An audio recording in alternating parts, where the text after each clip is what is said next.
Nós passaremos agora à segunda apresentação, a experiência da Escola de Governo da Fundação João Pinheiro, pela professora Laura da Veiga. Professora pesquisadora.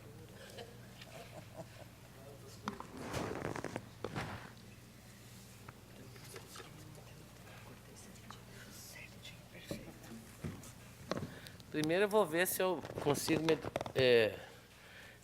O que eu faço com isso aqui, gente? Aperta. Já começa por aí, tá vendo, né? Eu vou ter que fazer um curso de... Eu já fiz, aliás, para mexer com o PowerPoint. E avança por lá. Avança, né? E aqui você retrocede se você Não, quiser. eu vou só para frente. Não vou querer nada para trás.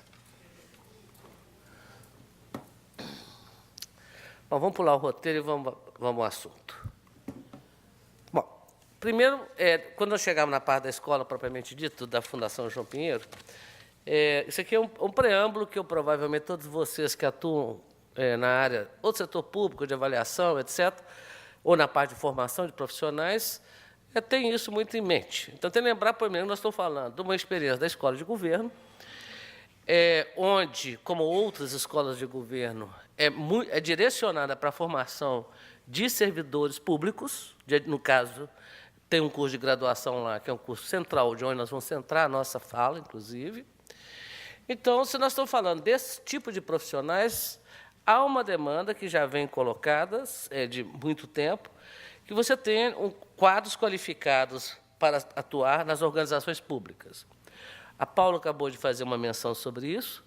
Então, e na medida que as sociedades modernas que as sociedades vão avançando, vão havendo mais diversificação, mais ainda se coloca a necessidade de ter esses profissionais com uma formação mais sólida e com a flexibilidade necessária para fazer os ajustes frente às demandas que vão se colocando. Então, não se trata de ter uma formação necessariamente com todas aquelas características como talvez você possa fazer para alguns tipos de profissionais, por exemplo, que vão lidar com, por exemplo, a parte de contabilidade pública.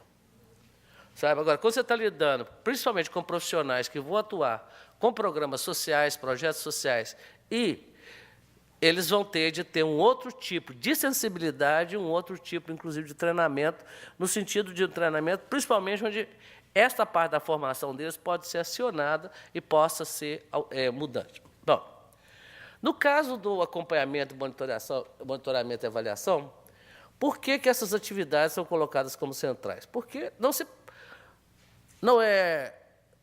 faz sentido, se você está lidando com recursos públicos, com recursos pessoais você faz coisa que você quiser, mas com recursos públicos, não. Recurso público, você, em princípio, tem que fazer uma ação governamental e que deve ser efetiva. Ela deve ter eficácia, ela deve resolver o problema que se propõe resolver. Ou, pelo menos, tentar dar alguma indicação de que isso está caminhando nessa direção. Então, para isso, você tem toda uma parte que não é tão recente, diria, na questão, isso é colocado internacionalmente há muitos anos. Você deve ter ouvido falar disso aqui ontem, provavelmente, eu cheguei hoje, então, portanto, não escutei as falas de ontem. Mas isso é uma questão já colocada. No Brasil, é uma experiência relativamente, não diria que é tão recente, mas ela já começa mais fortemente nos anos 70, 80, muito, inclusive, estimulada pelas agências multilaterais. Mas, hoje, assumido como uma tarefa central também da administração pública, que é verificar se aquilo que foi planejado está sendo executado, se as populações-alvo estão sendo atendidas, se está sendo feito de uma forma eficiente do ponto de vista do gasto público, mas também, antes de ficar para fazer uma preocupação da eficiência, do ser mais barato, tá certo? Mas é a pergunta da efetividade. Você está fazendo aquilo que deve ser feito. Então, se nós estamos falando disso na formação, eu estou falando da formação dos profissionais, tá? No geral. Então, nós estamos pensando em sensibilidade e responsabilidade por um lado e capacidade técnica por outro. Então, você tem de ter esses dois componentes presentes, porque não adianta você ter um profissional tecnicamente bem formado no sentido de saber por exemplo, fazer uma avaliação de impacto e saber mexer com os modelitos todos, se não tem a menor sensibilidade social, por exemplo. E se não está atento às questões imaginemos, questões da administração pública. Por exemplo, quando começou o programa Bolsa Família,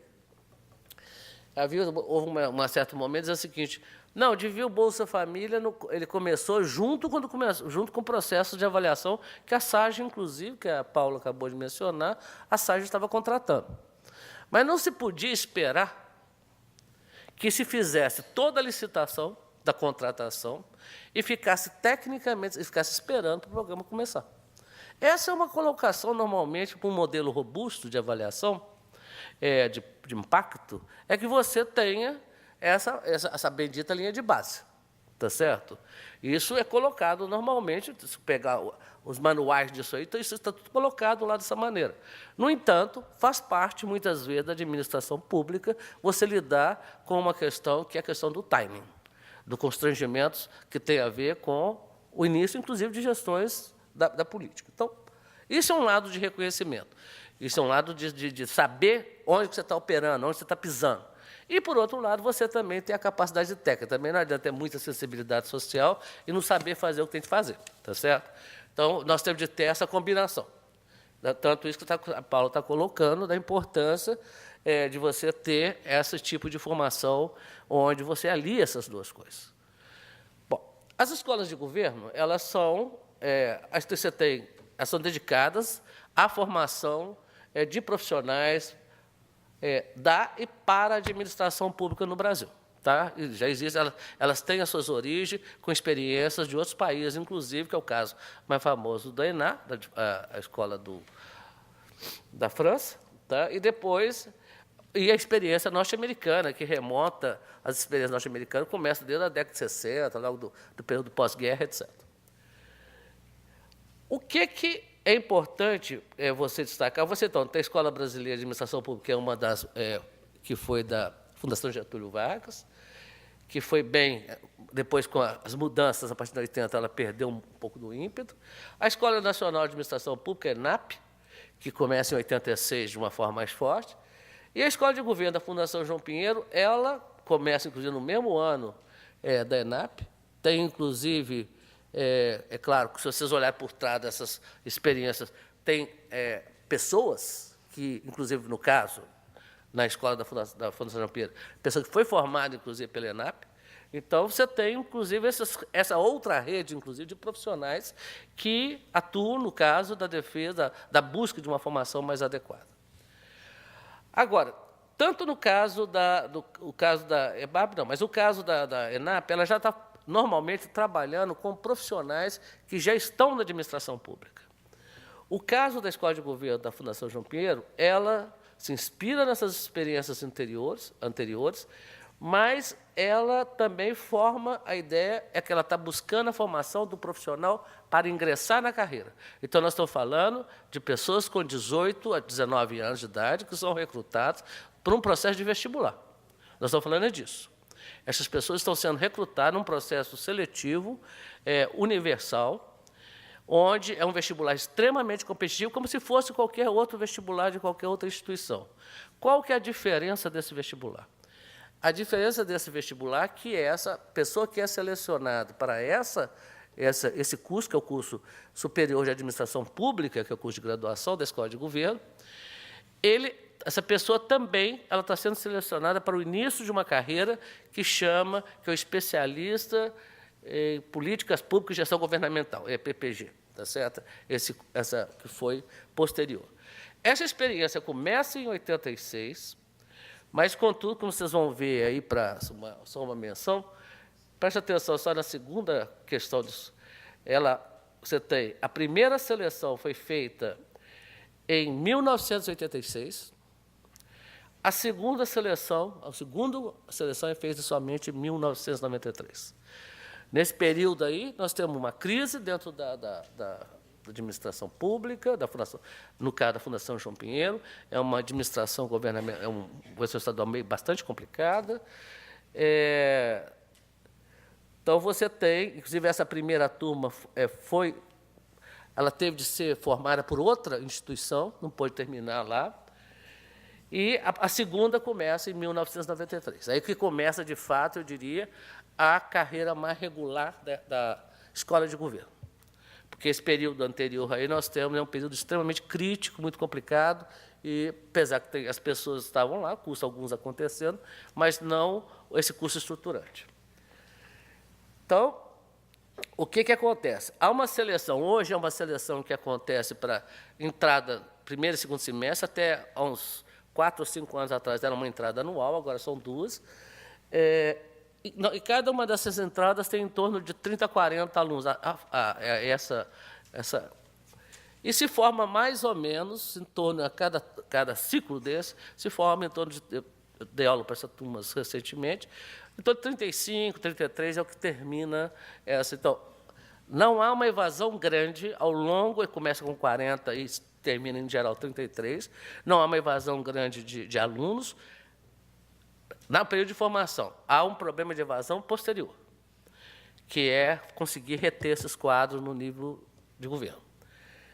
Então, o que é importante também mencionar aqui, que ele é esse cargo, que é o cargo de especialista em políticas públicas e gestão governamental, ele é criado em 1998, portanto, depois que se forma, está vendo aquela turma de 1993, esse pessoal foi nomeado mais ou menos lá para 1997, que é 4 anos, e em 1998 o cargo é criado.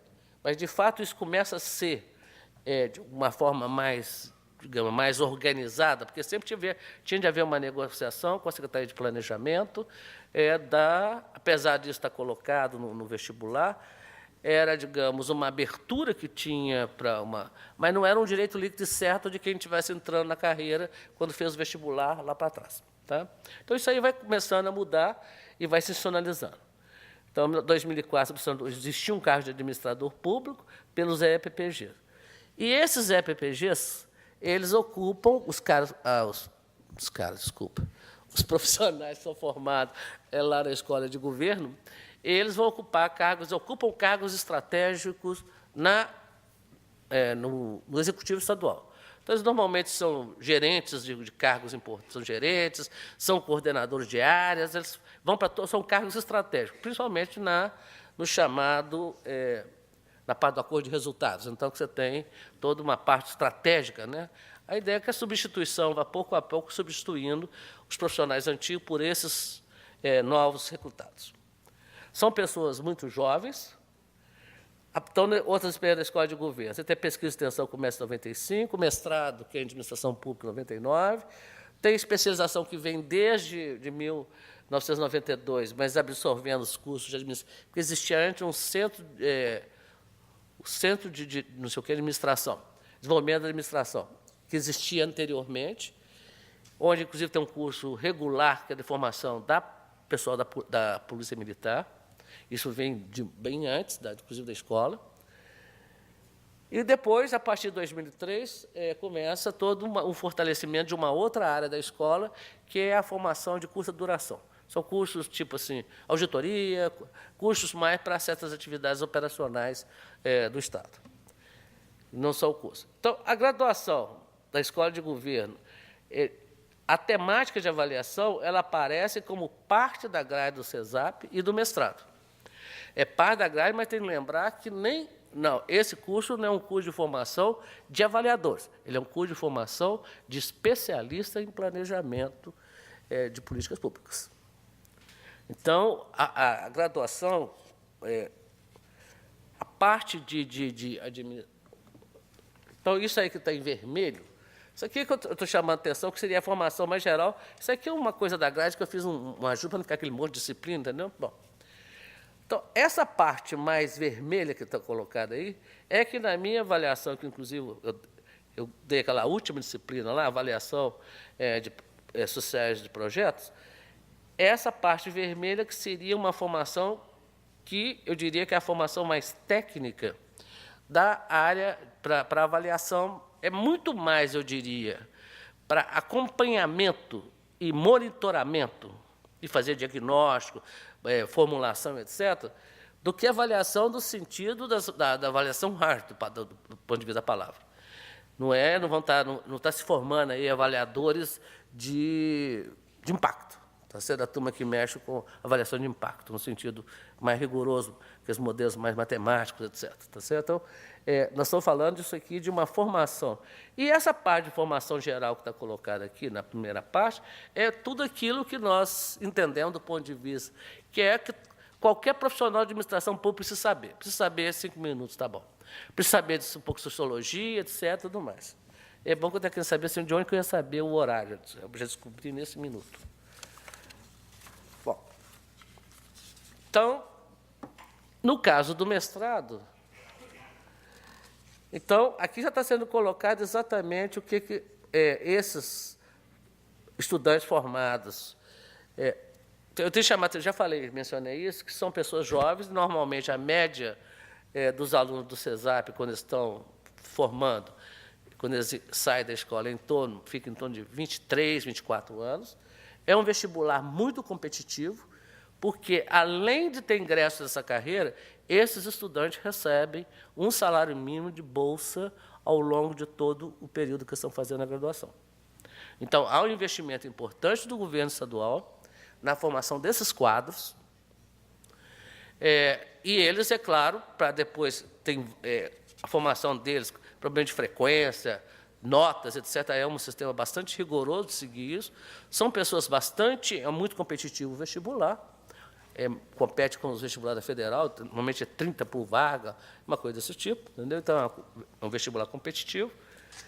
Então, entram pessoas com um background, digamos, para encarar a formação bastante razoável. Tem o problema, como sempre aí, você tem a juventude, que é ótima para a inovação, mas, às vezes, falta um pouco da maturidade para entender outras coisas, não é? Mas, de qualquer maneira, a vida de professores faz parte da nossa vida. Então, mas o que eles vão estar trabalhando quando eles se formam? Na formulação de programas, na execução de projetos, no controle de orçamento e gestão pública, no monitoramento e avaliação de projetos específicos, mas essa avaliação é muito mais aquela avaliação mais suave, eu diria, aquela avaliação de resultados. E consumo e avaliações realizadas por consultorias externas. Eles então, são também consumidores da avaliação. Então, essa grade que eu já mostrei aqui, e você tem, e na formação são enfatizados os componentes políticos, técnicos e sociais. Eu vou passar aqui, esta eu vou terminar com essa parte aqui, porque a do mestrado, depois eu vou falar só uma palavrinha. Então, o que é importante que acontece nessa formação que esses estudantes têm? Primeiro, eles têm, através dos estágios que são obrigados a fazer, e das monografias, que normalmente são parte da atividade de desenvolvimento do Estado, que são áreas que, por exemplo, ano passado, esse semestre passado agora, a maior parte deles quem determina onde eles vão fazer estágio é a Secretaria de Planejamento e Gestão da Informação. Esse curso é vinculado a essa secretaria. Quer dizer, não é o curso, essa carreira é vinculada à secretaria. Então, quem determina, então, um pouco onde que essa moçada vai fazer estágio, então determina, aí você coloca exatamente onde que eles vão estar indo. Tá? Então, normalmente, por exemplo, nesse ano passado, teve 20 monografias das 30 e tantas que eram pegando aspectos específicos das intervenções na área de política da saúde do governo estadual de Minas Gerais, vários assuntos. Então, eles vão entrar nos programas para ver como é que os programas estão funcionando, no Executivo Estadual, e depois vão avaliar isso, fazer alguma atividade de avaliação sobre isso. Pode avaliar os instrumentos que estão sendo utilizados, pode ser os instrumentos de acompanhamento, vai por aí afora. Então, isso é um aspecto que eu acho que é muito importante na formação desses profissionais, porque não fica só na formação, na coisa mais acadêmica, mas eles têm o contato com o mundo real da administração pública. Um outro benefício que eles têm tem a ver com a convivência com os pesquisadores da Fundação João Pinheiro, que é uma instituição pensada inicialmente, hoje não está tão forte, como é pensada no momento que ela foi organizada, constituída, como algo, o espelho da Fundação João Pinheiro seria um pouco o IPEA. a ideia de ser uma área de profissionais que atuam e fazem estudos, etc., diagnóstico, para a administração pública do governo estadual.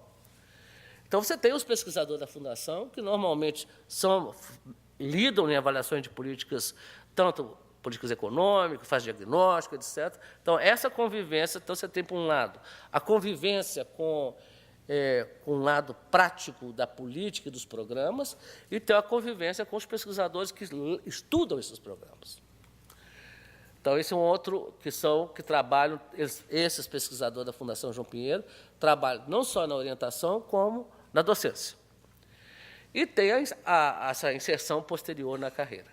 No caso do mestrado, é só a última fala, o mestrado é o seguinte: ele começa primeiro como um recrutamento, foi um mestrado inicialmente pago, que era para cobrir uma área da administração pública, mas para aqueles profissionais que já estavam atuando na administração pública e que não tinham, digamos, aquele perfil tão fortemente acadêmico como se demandaria de uma pessoa que fosse seguir a carreira acadêmica em estrito senso.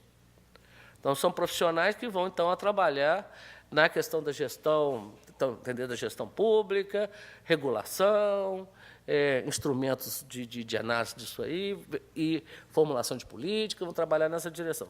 Então, o recrutamento inicial era de profissionais que já atuavam, seja na administração pública municipal, estadual, federal, etc., que faziam o curso, é um curso regular de mestrado, e com todas as exigências da CAPES, etc. Bom, há 2 anos, ou 3 anos, há 2 anos atrás, o mestrado aí passou, não sei, parece que por questões da legislação, ele passou a ser não mais pago, então, portanto, hoje ele está seguindo um processo de recrutamento semelhante ao que segue os outros mestrados de administração, inclusive uma parte dele sendo feita pelo ENAMPAT, né? Sendo feita pelo início de seleção do ENAMPAT. Então, hoje, então, no mestrado ele não tem esse perfil tão claramente orientado hoje, mas como o curso de graduação tem. O curso de graduação ele é claramente orientado, ele faz parte de uma carreira do Estado de Minas Gerais, financiado pelo Estado, inclusive financiado através de bolsa, para ocupar cargos estratégicos na administração do Estado. O problema que o Estado está enfrentando, isso não é só do Estado de Minas Gerais, mas mesmo a carreira de gestores, esse concurso de gestor tendo nível federal, gestor no sentido de políticas, não esse gestor que aparece aí, gestor público lá, não. Mas as carreiras disso aí, a carreira que o pessoal vai formar na ENAP também tem esse problema, de segurar o pessoal na carreira.